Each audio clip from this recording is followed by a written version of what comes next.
Amin. Silakan duduk Bapak Ibu, saudara sekalian. Selamat pagi, Shalom. Bapak Ibu saudara, ketika kita bicara tentang musuh terbesar, ya, pikiran banyak orang biasanya langsung tertuju kepada iblis, kepada dunia yang jahat ini, atau kepada orang-orang yang pernah menyakiti kita. Biasanya gitu. Namun bagaimana jika kita katakan bahwa musuh terbesar kita bukanlah yang menyerang dari luar, melainkan yang bersembunyi di dalam diri kita. Banyak orang berpikir musuhnya setan, betul. Tapi ada musuh lain yang di dalam diri yang jauh lebih licik lagi. Nah ini saudara, ya. Jadi musuh terbesar seringkali tidak berwajah garang, kelihatan tidak bersenjata, enggak. Tidak datang dengan ancaman keras, tidak. Justru ia datang dalam bentuk yang paling tidak kita duga. Yaitu alter ego kita sendiri. Alter ego itu maksudnya pribadi kita yang lain. Sebab kalau di gereja tampilnya seperti malaikat, ngomongnya Tuhan. Tapi sebenarnya dia punya alter ego yang lain. Pribadi yang lain. Itu namanya alter ego. Saudara. Bagian dari diri kita yang menyembunyikan dari dunia. Kelicikan hati yang sering menyamar sebagai suara yang baik. Suara yang halus. Alkitab tidak pernah menyepelekan bahaya dari dalam. Rasul Paulus dalam Roma pasal 7 mengakui adanya dua hukum yang berperang dalam dirinya. Keinginan untuk melakukan yang baik dan kuasa dosa yang menariknya jatuh. Ya. Yeremia pun menulis demikian bahwa hati manusia itu licik, lebih licik dari segala sesuatu. Kita tahu di Taman Eden bagaimana iblis menggertak Hawa. Bukan dengan intimidasi loh. Dengan rayuan dan logika yang licik. Itulah mengapa hari ini kita akan menyelami dua subtema hari ini. Karena penting sekali. Subtema yang pertama pagi ini judulnya alter ego. Ya, musuh dalam diri sendiri. Yang membuat kita hidup dalam kepalsuan. Bicaranya rohani, hidupnya tidak rohani tapi. Ya. Yang kedua nanti subtemanya kelicikan. Musuh yang menyamar sebagai teman. Yang membungkus kebohongan dengan kebaikan dan menjebak dengan kata-kata manis. Kelicikan ini luar biasa emang. Yesus berkata dalam Matius 26 ayat 41. Berjaga-jagalah dan berdoalah supaya kamu jangan jatuh ke dalam pencobaan. Roh memang penurut tetapi daging lemah. Ya, maunya semua selamat sih, tapi daging itu lemah. Gampang jatuh dalam dosa. Gampang jatuh mengumbar keinginannya sendiri, tidak mengindahkan perasaan Tuhan. Ya. Hari ini kita tidak akan belajar hanya melawan iblis, tapi melawan diri sendiri di dalam diri manusia. Musuh terbesar sebenarnya itu. Agar kita tidak hidup kelihatannya benar, luarnya kelihatannya benar. Ya. Subtema yang pertama alter ego. Musuh dalam diri sendiri. Secara harafiah alter ego artinya diri yang lain. Maksudnya kita di hadapan orang begini nih. Tapi di belakang bisa lain. Nah itu alter ego namanya. Di belakangnya bisa orang gila. Psycho. Sombong dan sebagainya bisa. Kepribadian ganda itu namanya. Ya, nah makanya kalau dalam dunia psikologi, termasuk rohani, ini menggambarkan sisi kita yang berbeda dibanding yang sebenarnya. Tampil pakai topeng. Seringkali sisi ini tersembunyi sebab-sebabnya karena mungkin luka batin, gak ada yang sayang sama dia dulu sampai hari ini, kurang kasih sayang. Atau rasa minder karena gak bisa apa-apa sebenarnya. Itu bisa menimbulkan alter ego yang lain. Keinginan untuk diakui, aku tuh hebat, pinter, Gitu. Nah itu termasuk alter ego. Terus ketakutan ditolak dan yang terbesar dorongan daging kita akan dosa. Ya, jadi musuh terbesar kita bukan hanya iblis, tetapi bagian dari diri kita yang tidak mau tunduk kepada kehendak Tuhan. Itu yang paling berat, saudara. Makanya dalam diri manusia yang belum dewasa rohaninya ada dua personalitas. Ada dua pribadi. Yang satu disebut alter ego itu. Ya, sehingga Rasul Paulus berkata dalam Roma pasal 7 ayat 21 sampai 23, demikianlah aku mendapati hukum ini. Jika aku menghendaki berbuat apa yang baik, yang jahat itu ada padaku. Aku maunya buat baik sih, tapi natur dosa ada dalam dagingku. Sebab dalam batinku aku suka akan hukum Allah. Tetapi dalam anggota-anggota tubuhku, aku melihat hukum lain yang berjuang melawan hukum akal budiku. Paulus menggambarkan konflik batin ini, saudara. Ya, ada kehendak yang mau taat, mau selamat, tapi rupanya keinginannya lebih besar. Sehingga apapun yang dilakukannya menentang kehendak Tuhan. Ya. Alter ego rohani ini beraksi kalau seseorang ada di dua dunia. Di gereja lain, di luar gereja lain. Wah, itu dia. Ya. Bagian dalam diri kita yang tersembunyi itulah alter ego, saudara. Di dunia sosial orang suka pakai topeng, tampil saleh di gereja, tetapi dalam keseharian penuh kebohongan, kemunafikan. Bahkan di gereja pun munafik. Bicaranya dan perbuatannya lain. Itu munafik sebenarnya, saudara. Ya. Sebab Galatia 5 ayat 17. Sebab keinginan daging berlawanan dengan keinginan roh. Karena keduanya bertentangan. Sehingga kamu setiap kali tidak melakukan apa yang kamu kehendaki. Ilustrasinya gini, saudara. Bayangkan seseorang punya dua kepribadian. Satu yang ingin menyenangkan Tuhan, satu lagi yang ingin menyenangkan dunia. Setiap hari saling tarik-menarik, siapa yang menang? Saya mau tanya. Satu mau benar, satu enak juga ya kalau aku curang. Tarik-menarik nih. Siapa yang menang? Ya? Siapa yang menang? Yang sering kita kasih makan. Sering kita kasih makan alter ego kita atau firman Tuhan yang kita makan. Yang sering kita layani itulah yang menang. Makanya manusia itu kelihatan ketika ia bicara, ketika ia hidup sehari-hari. Itu adalah yang dia kasih makan selama ini. Ya. Nah makanya pagi hari ini saya berharap siapapun saudara yang mendengar, yang online juga di sana, dipikir baik-baik. Apakah aku punya alter ego yang melawan Tuhan? Gitu. Nah itu sebab kalau ada itu binasa, saudara. Makanya Tuhan sering marah kepada orang yang munafik. Orang Farisi, ahli Taurat, orang-orang yang beragama, itu sering Tuhan marah besar. Munafik. Ya, dia tidak tampil apa adanya. Harus tampil apa adanya. Kalau enggak, waduh. Waduh, saudara. Dunia ini banyak orang tidak mau bertobat karena apa? Karena tersandung. Tersandung dengan hamba Tuhan, tersandung dengan aktivis-aktivis. Tersandung, Kristen lebih jelek daripada dunia.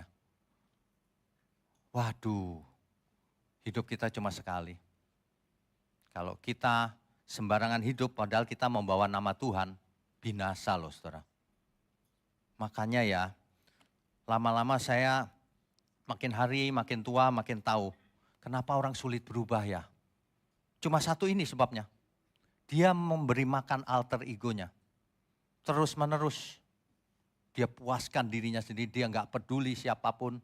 Bahkan Tuhan dia nggak peduli, yang penting dia senang, dicocok-cocokkan Tuhan juga pasti senang. Waduh, cocokologi. Makanya iman tidak bisa timbul kalau orang tidak melepaskan segala miliknya. Semua hidup kita ini milik Tuhan.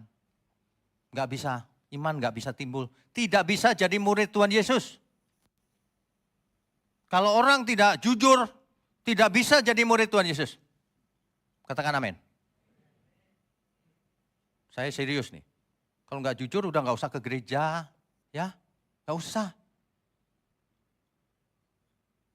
Sebab anak Allah itu tidak curang. Jujur apa adanya. A ya A, B ya B. Ya, simpel saja hidup ini. Keinginan kita harus diselaraskan kepada keinginan Tuhan. Jangan keinginan kita sendiri yang mau menang. Ya, faktanya bagaimana? Harus jujur.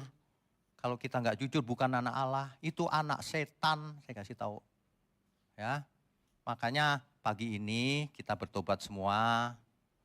Jangan nggak jujur dalam hidup ini.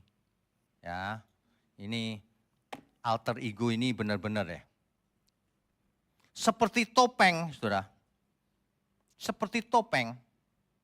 Jadi ketika Adam jatuh dalam dosa, Adam dan Hawa, Tuhan datang, langsung ia bersembunyi. Dia pakai topeng. Dia malu dengan dosanya. Jadi topengnya macam-macam, saudara, dalam alter ego ini. Dalam Matius 23 ayat 27, celakalah kamu, hai ahli-ahli Taurat dan orang-orang Farisi. Hai kamu orang-orang munafik, sebab kamu sama seperti kuburan yang luarnya dilabur putih, dalamnya tulang belulang. Enggak ada kehidupan maksudnya. Luarnya saja jubah agama. Yesus menyindir orang-orang yang hidup dalam alter ego rohaninya. Dia menciptakan pribadi yang lain, padahal tidak sesuai dengan kehendak Tuhan. Nah ini loh, makanya ya teori atau pengertian aja nggak bisa bikin orang bertobat. Saya udah ngerti. Saya khotbah udah berapa banyak saya juga nggak hitung. Tapi orang jarang yang bertobat. Jarang yang bertobat. Bahkan sedikit pun nggak bertobat. Heran nggak? Rupanya kuncinya di situ, alter ego. Kalau ego seseorang, aku mau begini pokoknya. Nah itu, tidak memperhitungkan perasaannya Tuhan. Makanya, saya sering tekankan kan, kalau kita mau bertobat, lepaskan segala diri, kepentingan kita, perasaan kita, gengsi kita. Ya, lepaskan dulu semuanya, baru bisa belajar kebenaran. Kalau banyak sekali di dalam diri kita mau ini mau itu, nggak bisa belajar kebenaran. Apalagi kalau tidak jujur dalam hidup ini. Nggak bisa belajar kebenaran. Ya, saya amati ya, saya ngajar di STT, khotbah di mana-mana. Kuncinya cuma itu ternyata. Kalau seseorang punya alter ego, pribadi yang kedua, waduh, sakit jiwa itu. Kepribadian ganda. Ya, nggak boleh begitu. Kalau kita menyerahkan diri sama Tuhan, ya serahkan seluruh hidup kita. Semua talenta yang ada pada kita, serahkan sama Tuhan. Ada amin guys. Dan itu nggak akan terjadi kalau orang nggak cinta Tuhan. Nggak takut akan Tuhan. Makanya lagu yang sekarang itu seperti rusa rindu. Iman itu nggak bisa saudara ternyata tanpa perasaan. Dulu saya pikir iman itu hanya pengertian. Ternyata tidak. Harus dengan perasaan juga. Sebab kasih itu perasaan. Seperti rusa rindukan air, demikianlah jiwaku Tuhan. Dalam tangan-Mu ku serahkan hidupku sampai selama-lamanya. Jiwaku haus padamu Tuhan, bilakah ku datang padamu? Air mataku tercurah padamu di siang dan malam hari. Sekalipun dagingku dan hatiku habis lenyap, Engkau tetap gunung batu selamatku.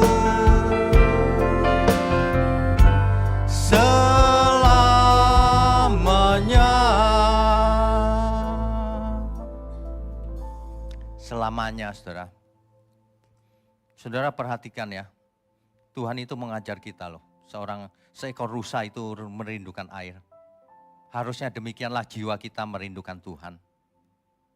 Sehingga ke dalam tangan-Mu ku serahkan hidupku. Hidup kita serahkan sama Tuhan.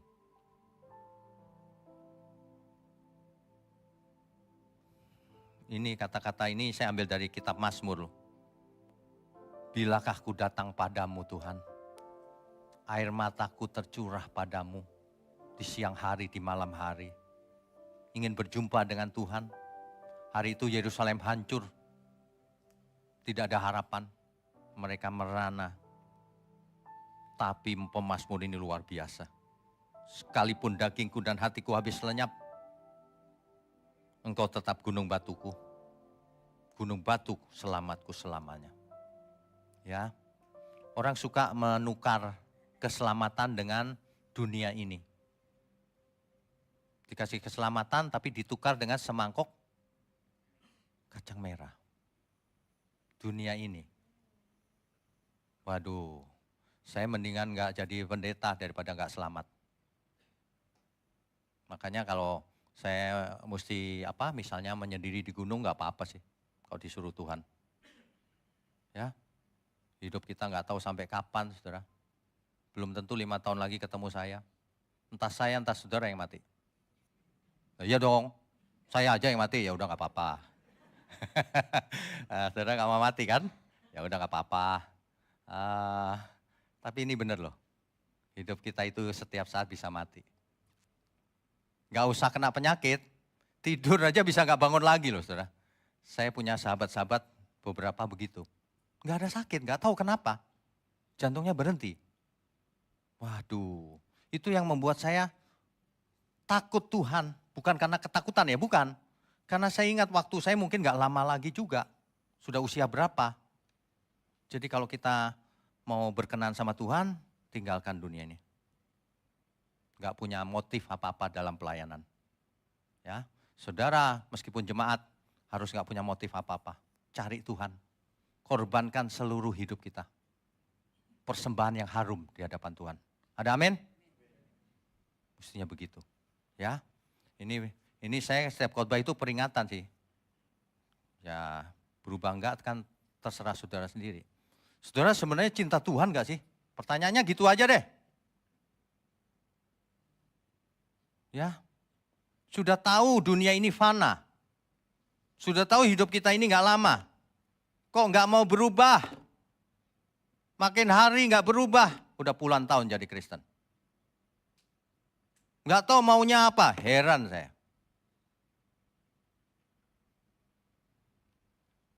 Ada yang nanya saya, kenapa sih Pak kalau ngarang lagu kok minor-minor terus?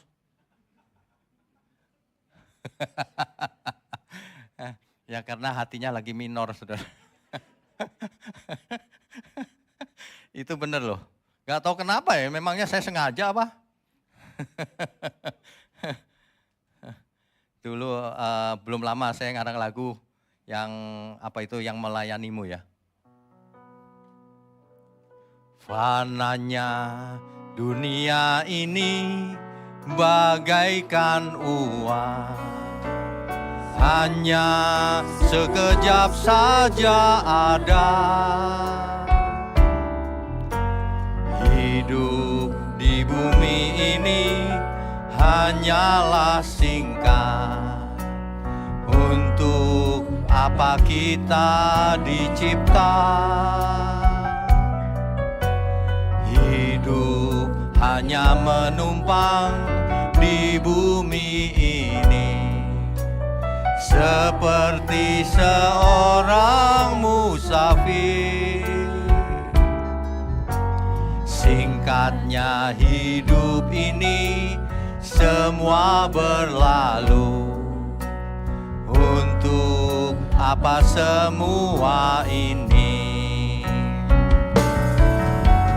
Adonai Elohim, Adonai Eloheinu, Adonai Elohim Echad.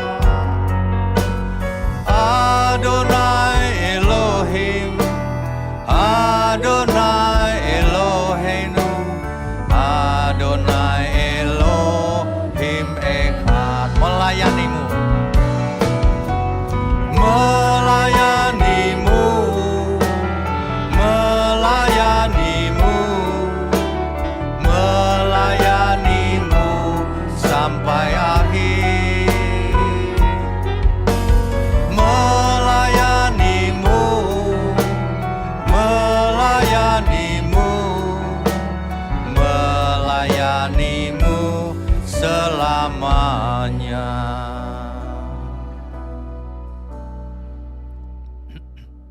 Saudara, dunia ini banyak masalah. Saudara. Ada masalah rumah tangga, ada masalah penyakit, ada masalah macam-macam. Jangan sampai kita tenggelam dalam masalah lalu tidak selamat. Gak apa-apa lah kita sakit, gak apa-apa. Gak apa-apa lah kita gak kaya, gak apa-apa. Tapi yang penting kita selamat. Yang penting Tuhan berkenan. Amin. Ada di antara saudara yang saya bidik harus belajar. Nanti sekolah jadi hamba Tuhan. Karena jadi hamba Tuhan itu gak gampang.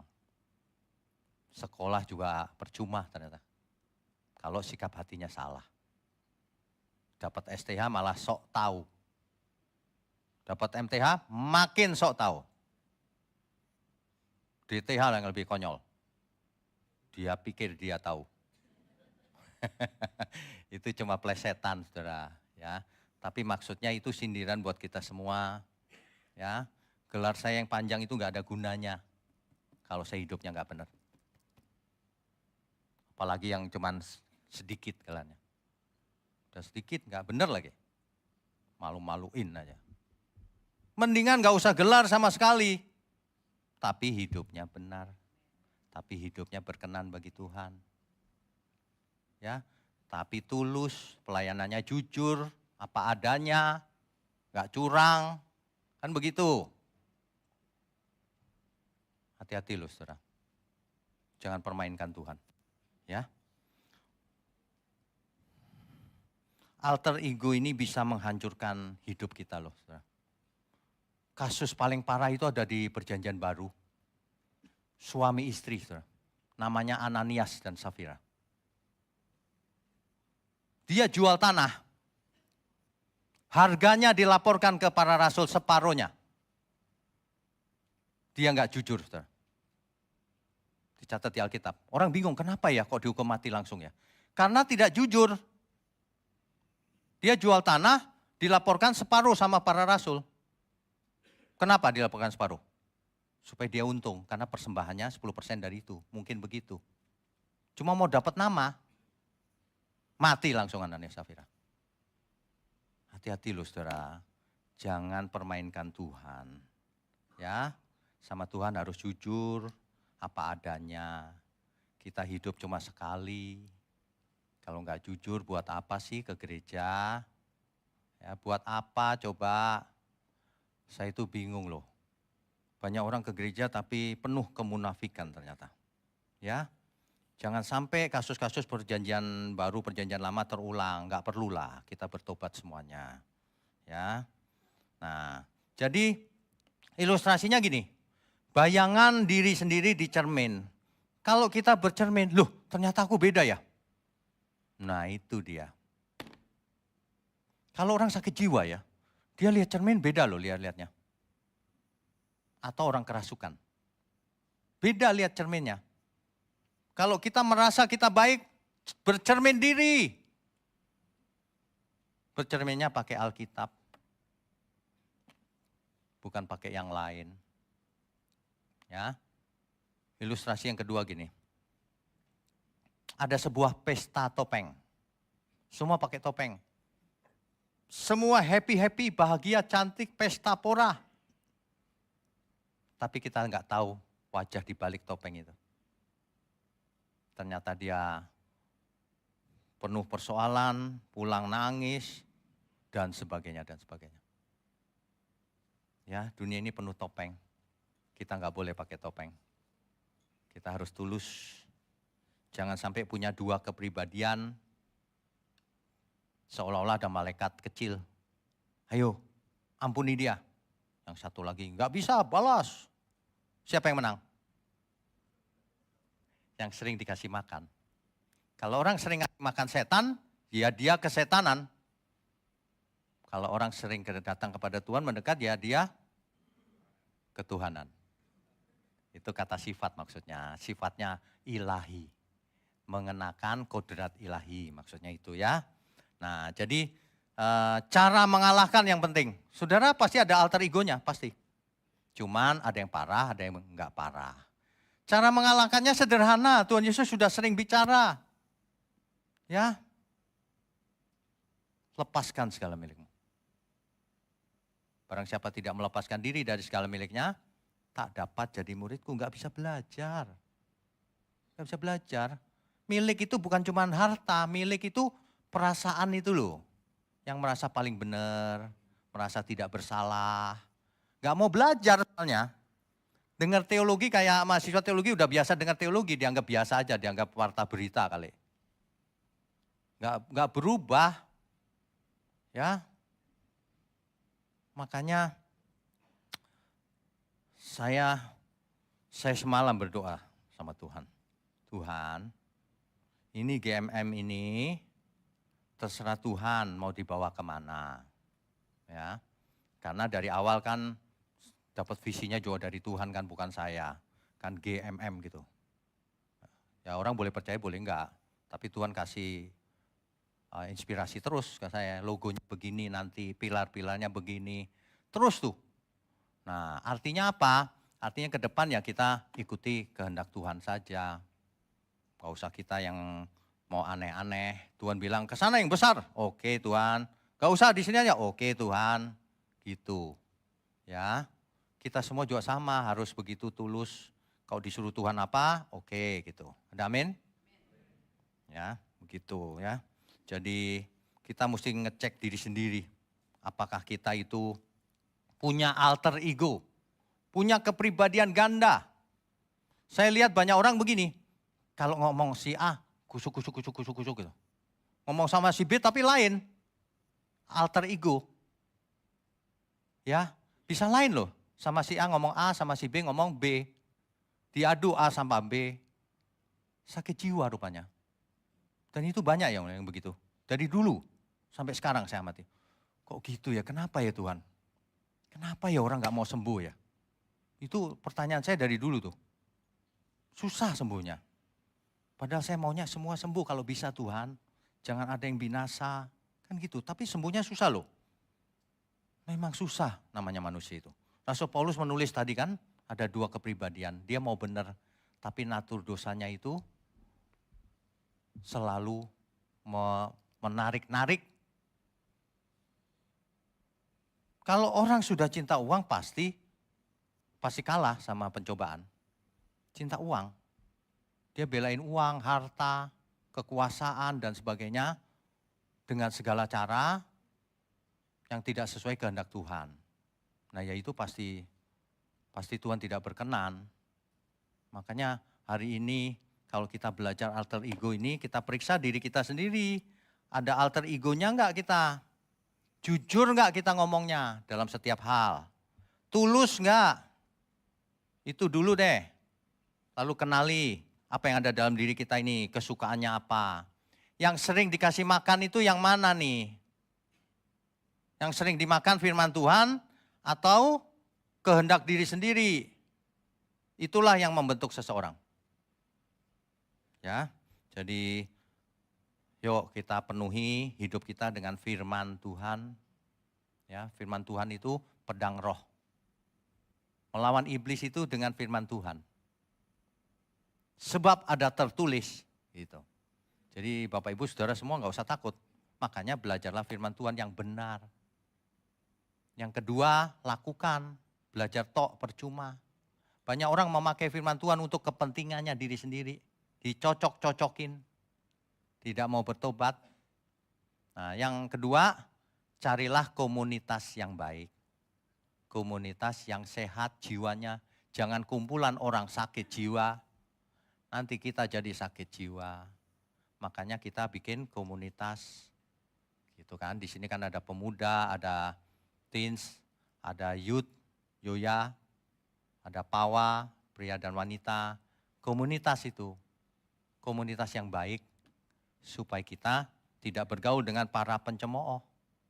Kalau para pencemooh nanti jadi pencemooh, kata Alkitab. Sebab bagaimana kita hidup tergantung dari pergaulan kita juga. Pergaulan kita sangat menentukan. Ya, jadi saudara, pertanyaannya itu balik lagi. Apakah kita mengasihi Tuhan? Gitu aja deh. Kita cinta siapa? Kelihatan. Kelihatan dari cara ngomongnya. Kelihatan dari maksudnya apa di balik setiap kalimatnya, itu kelihatan. Cinta diri sendiri atau cinta Tuhan. Padahal hidup kita itu harus ditujukan kepada cuma satu, kekekalan Tuhan. Kalau di dunia ya Tuhan juru selamat kita. Karena Tuhan juru selamat kita, kita arahkan hidup kita. Kan begitu.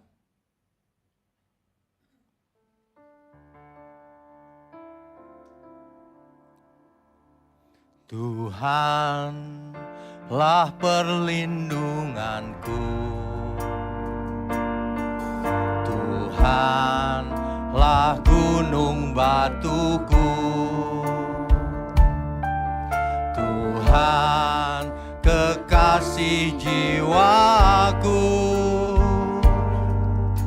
sangat ku cinta,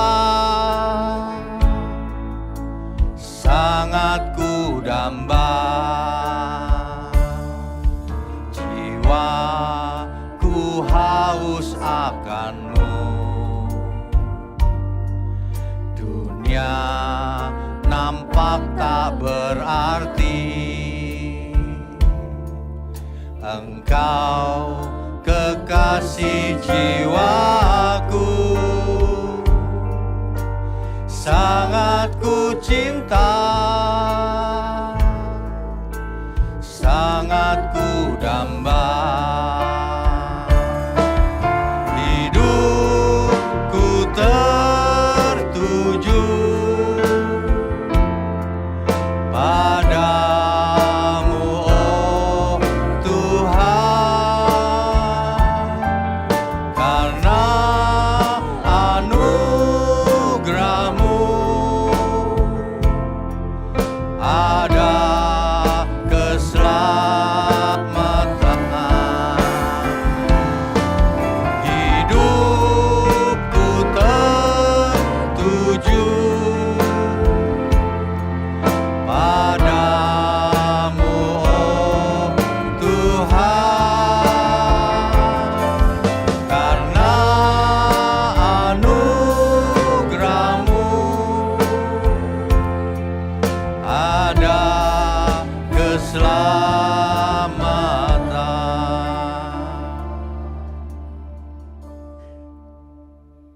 Saudara, kita tidak boleh punya alter ego. Kita tidak boleh punya pribadi yang kedua. Apalagi ketiga, keempat. Kita punya satu pribadi saja. Anak Allah yang hidup dalam diri kita. Amin ya. Jadi mulai sekarang di gereja, di rumah, di kantor, jangan punya kepribadian ganda. Kalau kita bilang cinta Tuhan, ya serahkan seluruh hidup kita untuk Tuhan. Ya. Kadang-kadang itu begini loh saudara. Manusia itu aminnya gampang.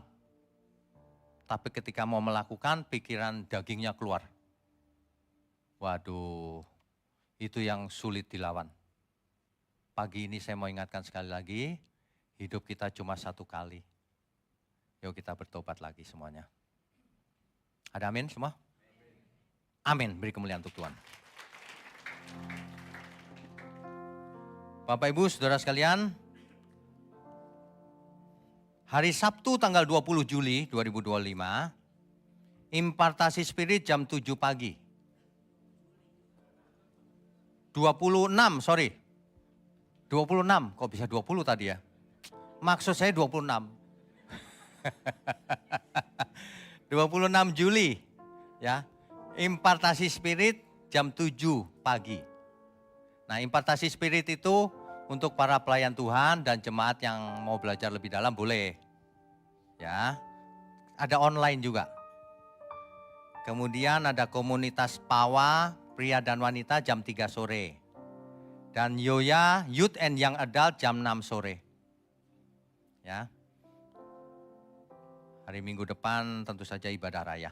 Kemudian saya mau bertanya, apakah ada jiwa baru yang pertama kali hadir hari ini? Tolong angkat tangan kalau ada yang pertama kali hadir.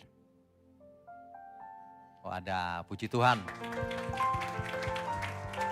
Selamat datang, selamat bergabung dengan Gereja Mula-Mula. Tuhan berkati. Baik, saya undang semua untuk bangkit berdiri.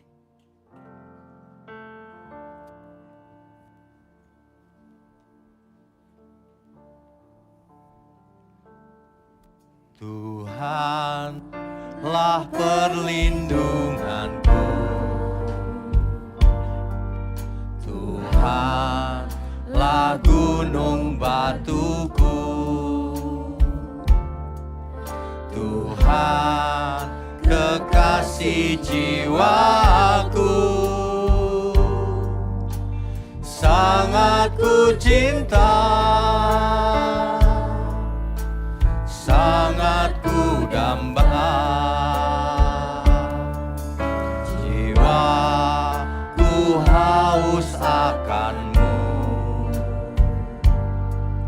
Dunia nampak tak berarti, Engkau kekasih jiwaku, sangat ku cinta, sangat ku damba. Hidupku tertuju padamu, oh Tuhan, karena anugerah-Mu ada keselamatan. Hidupku tertuju padamu, oh Tuhan, karena anugerah-Mu ada keselamatan. Bapa kami yang di surga, kami mengucap syukur untuk pagi menjelang siang ini. Kami semua sudah diberkati, kami semua sudah diperingatkan dan diajar. Terima kasih untuk Gereja Mula-Mula, terima kasih untuk seluruh jemaat, khususnya yang mendukung pekerjaan-Mu ini. Terima kasih juga untuk seluruh pelayan Tuhan dan seluruh keluarganya. Terima kasih, mari saudara angkat tanganmu tinggi-tinggi. Kami sambut segala berkat, baik berkat jasmani maupun berkat rohani, sehat dan umur panjang, untuk kemuliaan Tuhan, turun atas kita semua.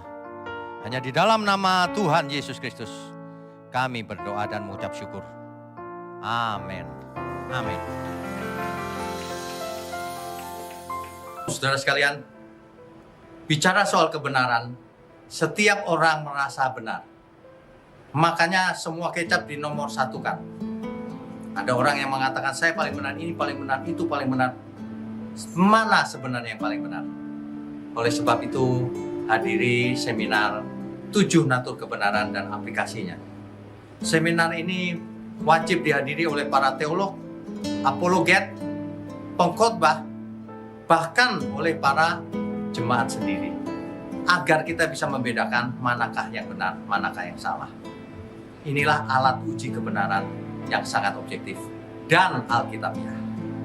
Pastikan saudara ikut dan ajak seluruh saudara dan sahabat-sahabat. Bapak-bapak dan ibu-ibu yang terkasih dimanapun berada, yuk kita belajar pelajaran Alkitab bersama secara online setiap hari Rabu jam 7 malam bersama pendeta Bapak Wignio Tanto secara online, bisa melalui Zoom. Tetapi kita harus mendaftarkan dulu ke nomor berikut ini. Selamat bergabung dan Tuhan Yesus memberkati.